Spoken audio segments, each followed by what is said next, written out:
Très heureux de nous retrouver, Madame, Messieurs, pour cette session d'information. Nous sommes donc le lundi 19 mars 2017. On commence par ce qui s'est passé, bien sûr, à l'église Sebco Safari. Il y a eu installation de nouveaux pasteurs et ces personnes ont été installées devant, bien sûr, les cadres religieux de cette église et aussi quelques autorités de la province, entre autres le ministre provincial en charge des ITPR, Florian Massaki. Venombaki pour le résumé de cet événement. L'installation officielle des responsables du district de Matadi pour le compte de l'église Sebco a vécu.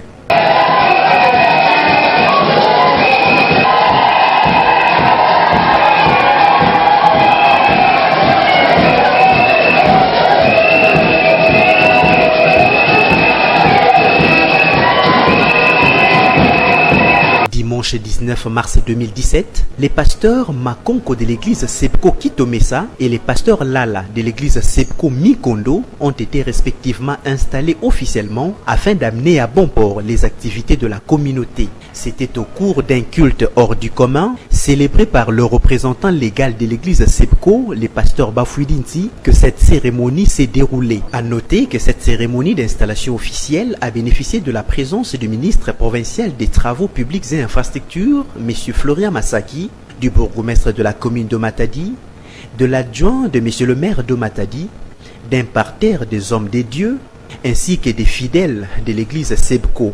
Dans sa prédication, le représentant légal de l'église Sebco, le pasteur Bafouidinti, a appelé les nouveaux dirigeants du district au respect de leurs engagements. La paix et l'union entre tous, sans vous lasser jamais de professer la vérité dans la charité. Les nouveaux dirigeants de l'église Sebco, district de Matadi, en l'occurrence le pasteur Makonko et le pasteur Lala, ont au cours de ces cultes spéciaux bénéficié de nombreux cadeaux comme à l'accoutumée.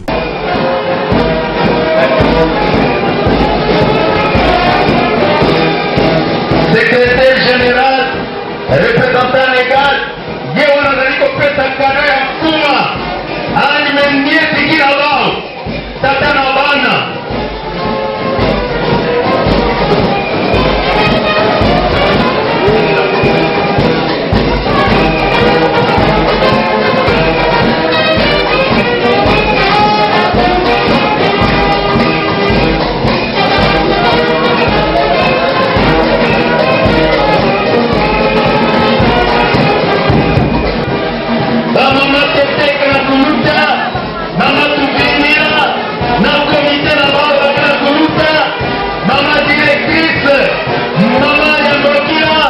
À la fin de la manifestation, le numéro 1 du district de Matadi, pasteur Lala de l'église Sebco Mikondo et les pasteurs Makonko s'est livré à la presse. Comme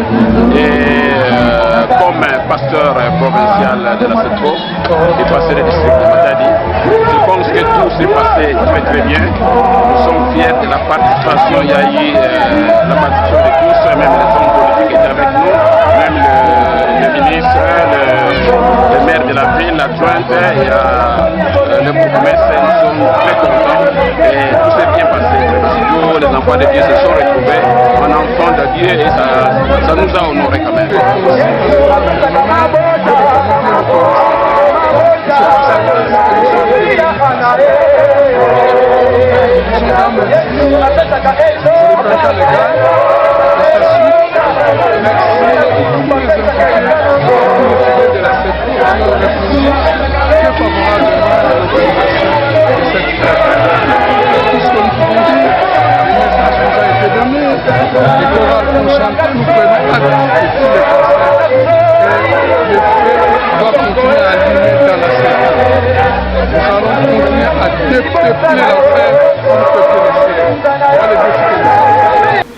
Et on va revenir à Matadi pour plus d'informations. Mais d'abord, direction Ville de Boma.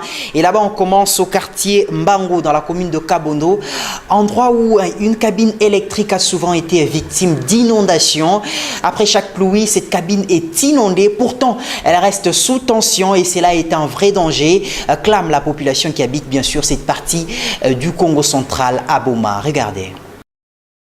Les abonnés de la SNEL habitant le quartier Mbango lance depuis un bon bout de temps un SOS à l'endroit des dirigeants de la société des tutelles. Cette population, à chaque fois qu'il pleut dans la ville portuaire et historique de Boma, fait face à un sérieux problème à ce qui concerne la desserte en énergie électrique. La cabine électrique, placée dans ce coin de la commune de Kabondo, est souvent victime d'inondations. Voilà ce qui empêche les dépanneurs de voler au secours à ces bons matraciens en cas de panne. Le dépannage de la cabine Kabondo dépend de la durée qu'aura pris l'inondation. Voilà ce qui inquiète. Cette situation dérange au plus haut point ses abonnés de la SNEL, car rester sans électricité pendant de nombreux jours en plein 21e siècle, c'est une histoire révolue. Les regards de tous ces beaux matraciens sont fixés vers les décideurs en vue d'une solution.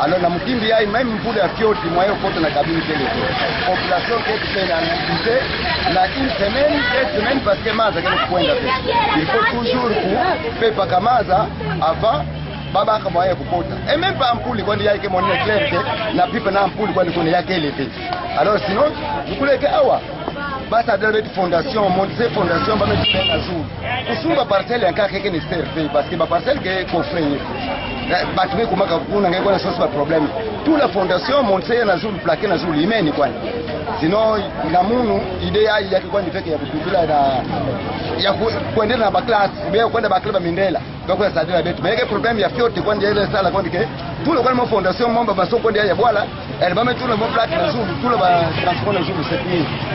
Sinon, il y a quoi le problème, il y a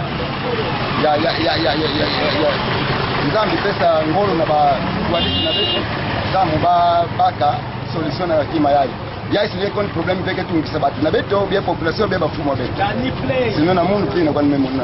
Et on va s'éloigner un tout petit peu de la ville de Boma, direction Lemba dans les bas-fleuves. Et là-bas existe un hôpital qui a vraiment besoin de l'aide des autorités. Cet hôpital s'occupe des handicapés, mais en ce moment, il est à court de matériel. Ce reportage nous en dit plus.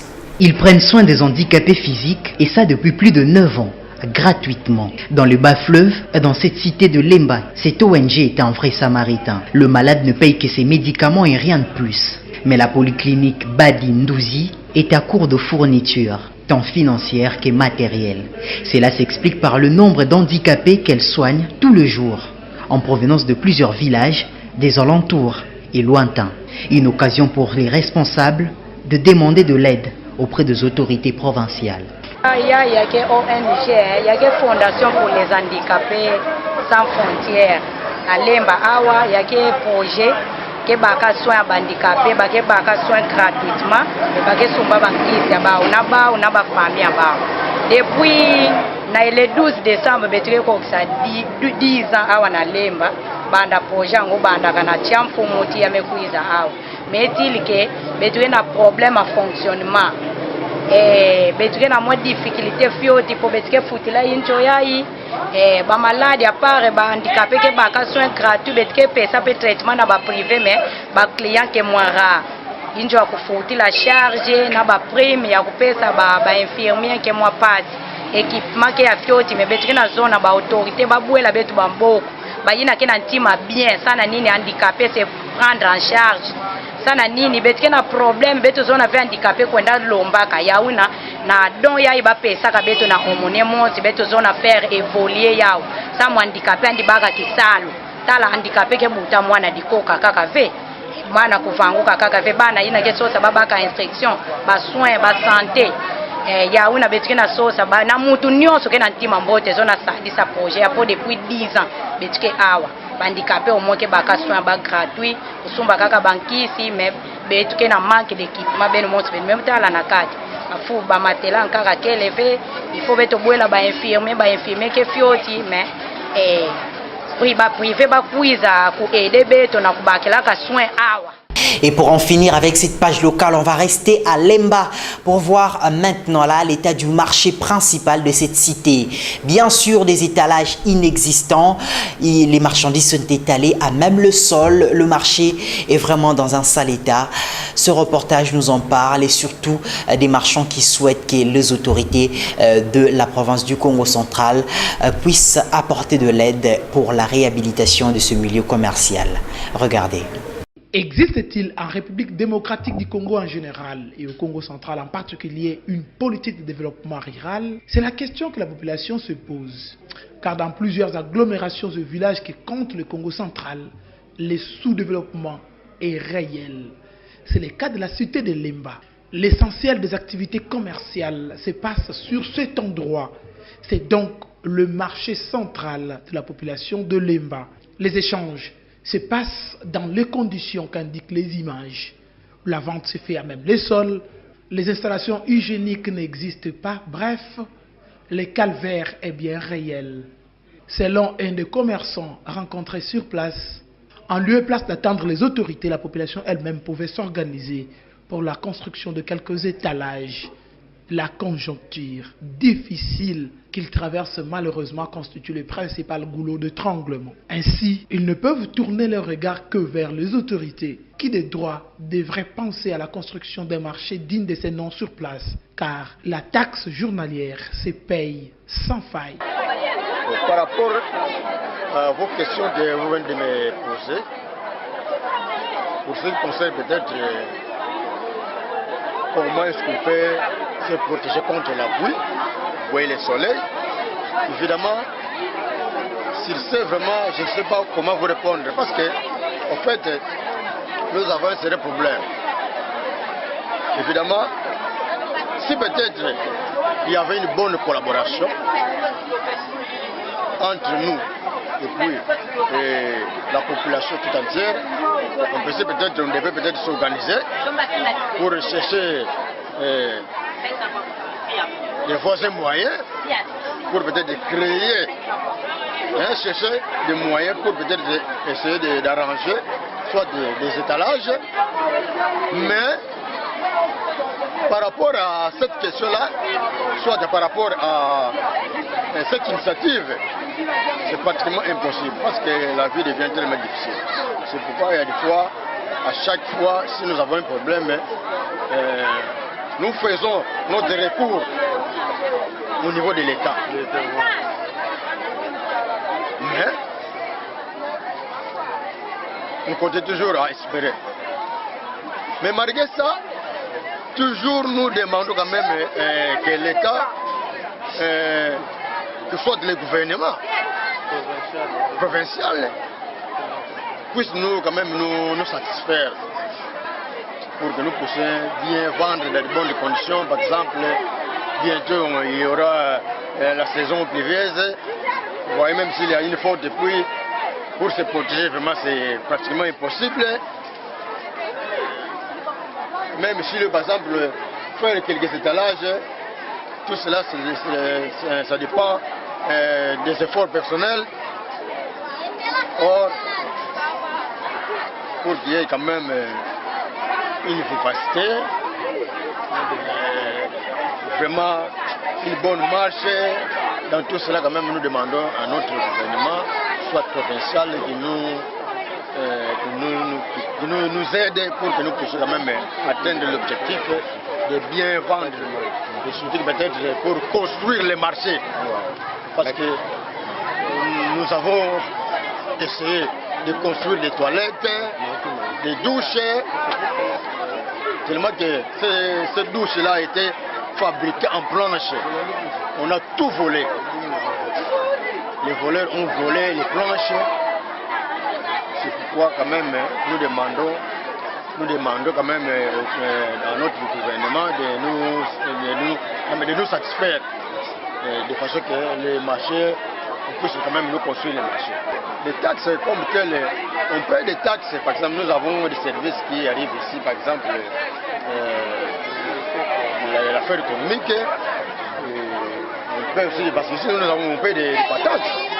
fait des patentes, tu peux aussi des taxes, des taxes de salage qui vont à 200 francs.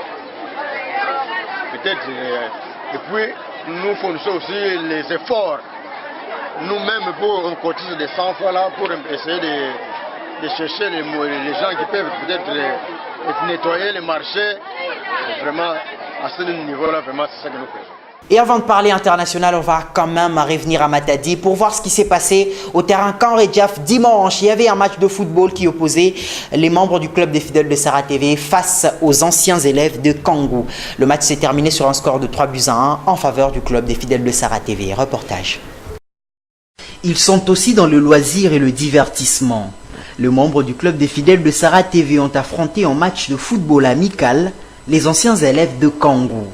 Sur la pelouse du Camp Redjaf, les fidèles de Sarah TV ont été le premier à marquer. Ils ont ouvert le score en première mi-temps, ceci avant que la suite de la rencontre leur devienne plus que favorable. 3 buts marqués et un seul encaissé. Le but d'une certaine manière qui a sauvé l'honneur des anciens élèves de Kangou. Le match a cogné un grand nombre de spectateurs, entre autres les autres membres du club de fidèles de Sarah TV, venus pour soutenir leur équipe. Mais il est à signaler que l'autre formation était aussi soutenue, vu le nombre de personnes qui clamaient leurs efforts. 3-1 score final et l'équipe vainqueur s'en est réjouie. Il y a un match d'entraînement parce que les 26 qui vont na Inga na club à Megawatt ben na pilega beto 4-1 et derrière même le tout ça l'entraînement donc Megawatt ni kubama façon Barcelone an pour la 4 mais tant qu'on kuiza ka vutu ça va bien kuiza na bola nani on faut ça c'est Sibi alors net bubu yai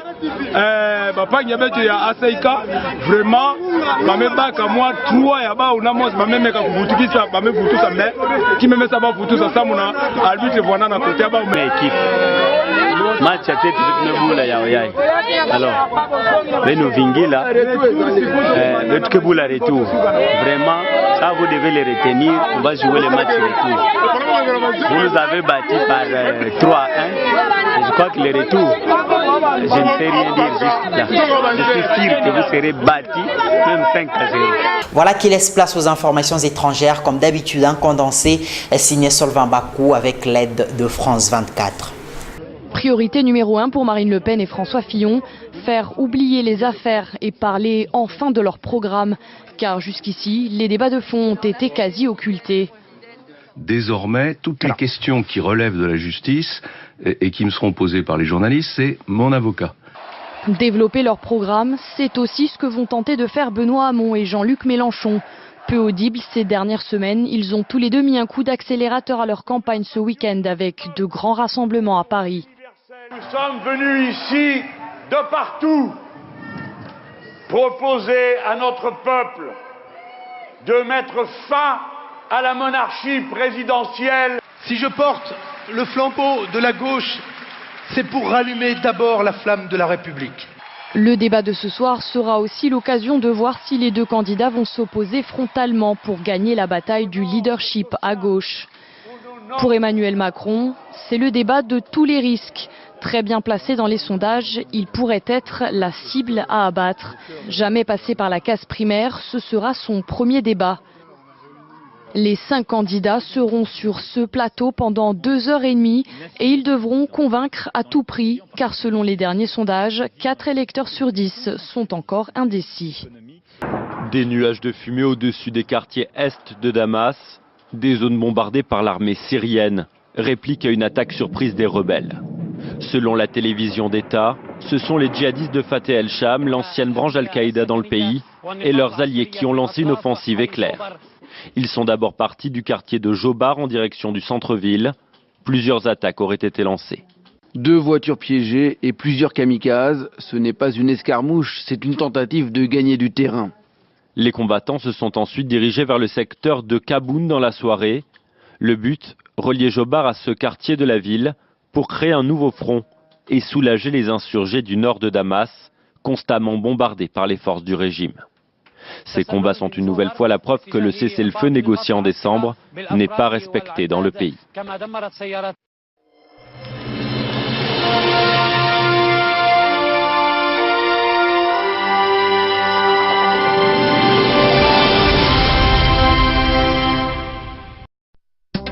Revue de presse du lundi 20 mars 2017.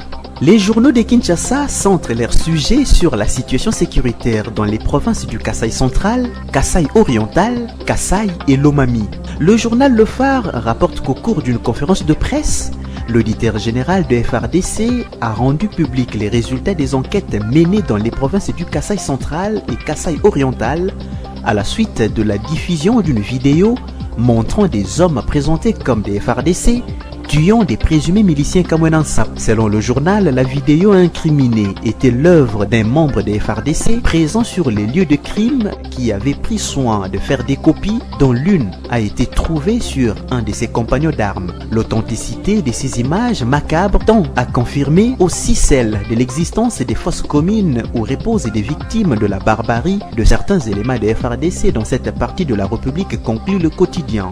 En rapport avec cette vidéo, 7 suspects, tous éléments de FRDC, sont arrêtés et actuellement en détention, indique l'agence congolaise de presse ACP. L'agence qui cite le général-major Joseph Pondé, auditeur général des forces armées, précise que les 7 présumés auteurs de ces massacres sont poursuivis pour crimes de guerre par meurtre, crimes de guerre pour mutilation, crimes de guerre par traitement cruel, inhumain et dégradant, refus des dénonciations d'une infraction commise par des justiciables des juridictions militaires. Forum de ZAS qui évoque l'évolution de la situation des miliciens dans les Kasaï central note que grâce à la mission du vice-premier ministre chargé de l'intérieur Emmanuel Chadari, certaines des miliciens comme un Sapo venus de plusieurs localités se sont rendus au FRDC à Kananga. Pour les tabloïds, le dialogue et l'esprit d'écoute ont fait taire les armes dans cette partie du pays.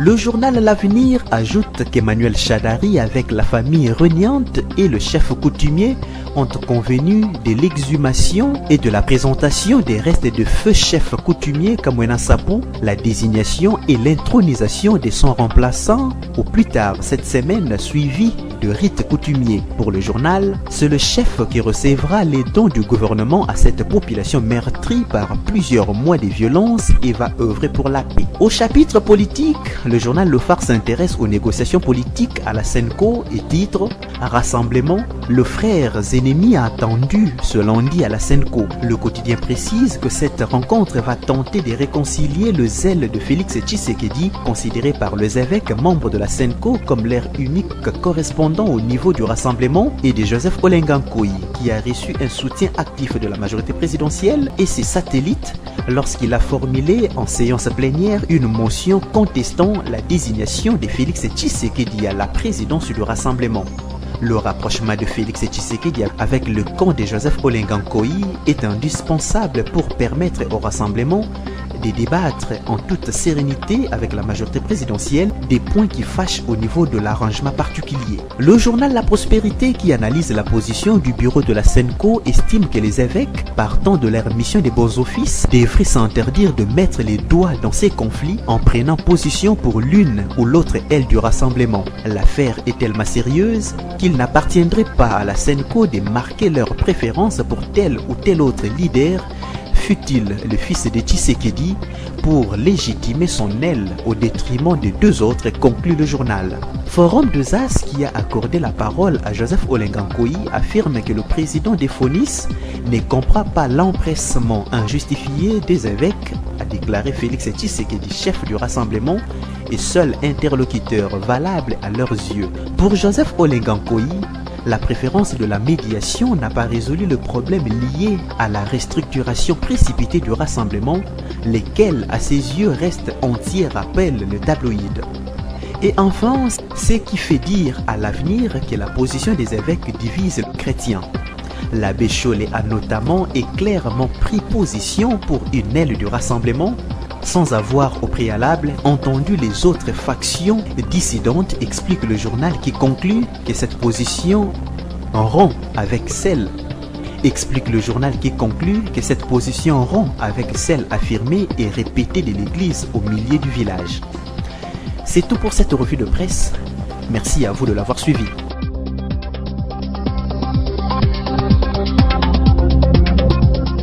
Ce journal s'achève complètement. Merci de l'avoir suivi. C'était un travail d'équipe. Merci à la rédaction et à la technique de la Santé Radio et Télévision. Moi, je vous retrouve mercredi et vendredi. D'ici là, portez-vous bien et au revoir.